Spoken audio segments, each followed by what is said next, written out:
Recently divorced from Eminem for the second time, Kim Мэтерс sat down exclusively with 2020 to set the record straight on her wild bad girl image and her near 20-year love-hate relationship with Eminem.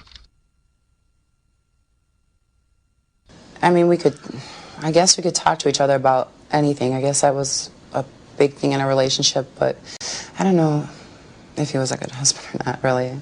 He's the only husband I've been with, so I can't compare him to anybody else. What kind of a dad is he?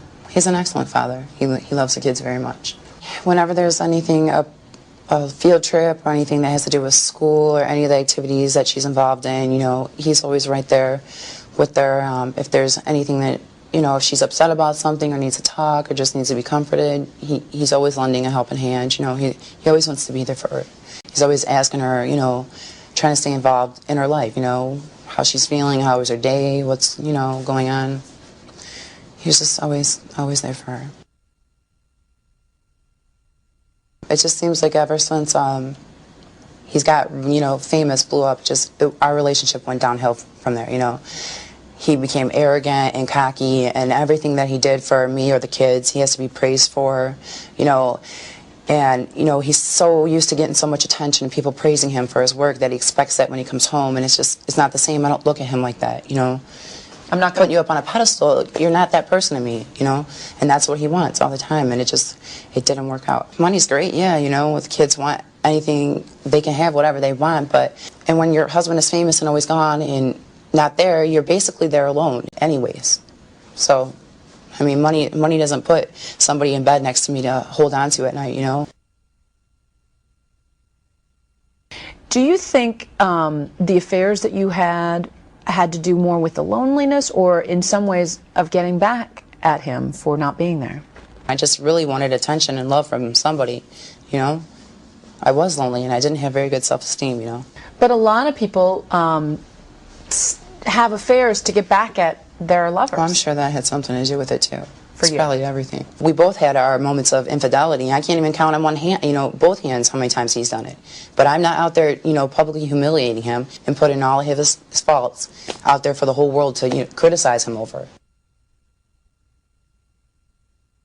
I was embarrassed. I was humiliated. I cried. You know, I had to make sure that my kids don't hear it. And then I always just wondered what people think of me, you know. You know, it's not a good feeling. What made you cry? Just the lyrics and the fact that he is supposed to be the man that loves me and is supposed to protect me, you know, from being hurt. And here he is completely and totally disrespecting me in the worst way possible in front of millions of people. And in front of our kids, my family, my friends. And now it just makes me angry because of what everyone thinks of me and the fact that now I realize, you know, there must not have been much love there, you know, for him to do that. I wasted so many years thinking there was. I had went with my sister and some friends and had asked him before we went to the show if he was going to perform that song, and he said no. He said no because I know that you're going to be there and I wouldn't do that to you.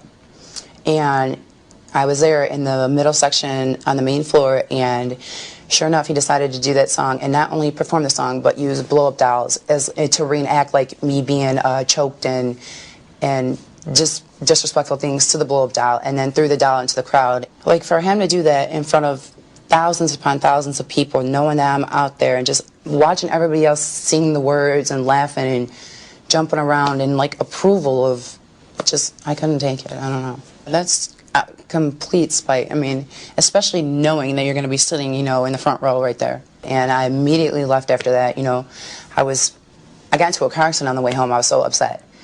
And I made it home, and I could not gather my senses. And I went upstairs in my bathroom and I slit my wrist and ended up in the hospital.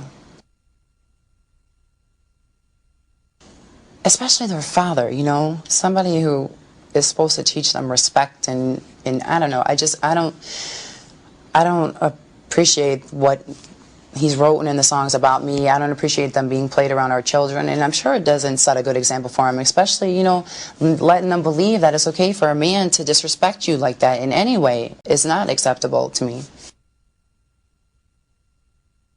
So tell me how you guys got back together. So you said you went into rehab, and you were away from the kids, and at that point Where did the kids end up? How did the kids? The kids were with Marshall, and he had full custody. He had full custody of the kids. Did his parenting draw you to him at all? No. Did his being responsible, though, while you were away, make you admire him a little bit? Yeah, I mean, I was grateful, you know, I would thank God that he was there, because, you know, I don't know what would have happened to the kids, you know, and yeah, I'm very grateful, you know, and he was very responsible and very loving towards the kids, you know. And when you got out of rehab, what happened? I came home from being incarcerated in rehab, and he had asked me to stay a few nights at the house so I could be with the kids, and a few nights turned into a few weeks to a year. So I was home actually 2 years before, a year and a half, almost 2 years before we got married.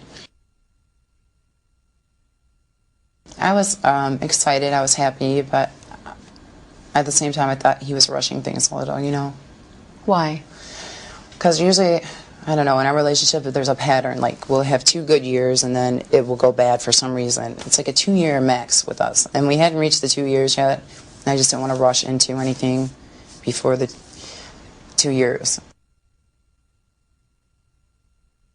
What was the second wedding like? It was rushed, and I didn't want to get married.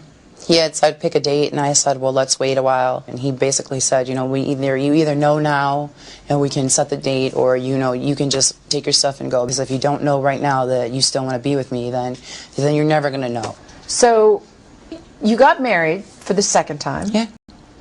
Lovely candles and flowers. It was a beautiful wedding. Describe it for me. I had the big dress, and all of our family and friends, and the kids read, and they were all beautiful. I mean, he had our kids read at the wedding, you know? It was gorgeous. It was beautiful. I loved it. I loved every minute of it. But shortly thereafter, things went wrong. Yeah, he left our home February 25th. He actually physically left the home. What happened? There was a disagreement between me and his brother. About what? Inappropriate behavior that his brother had, yes, and that's what it was. And then the next morning, there was a note in the bathroom that said, I'm going to the other house, I need to clear my head. I'm still confused about the whole thing. It's baffling to me. It's baffling to me, too. He didn't even come around for a month after that. Like, he didn't come see the kids, he wasn't calling me, he didn't return phone calls. I didn't know what the heck was going on. And then his attorney's assistant comes to the door and serves me papers. Did he break your heart? Yeah, this time he did. How did he do that?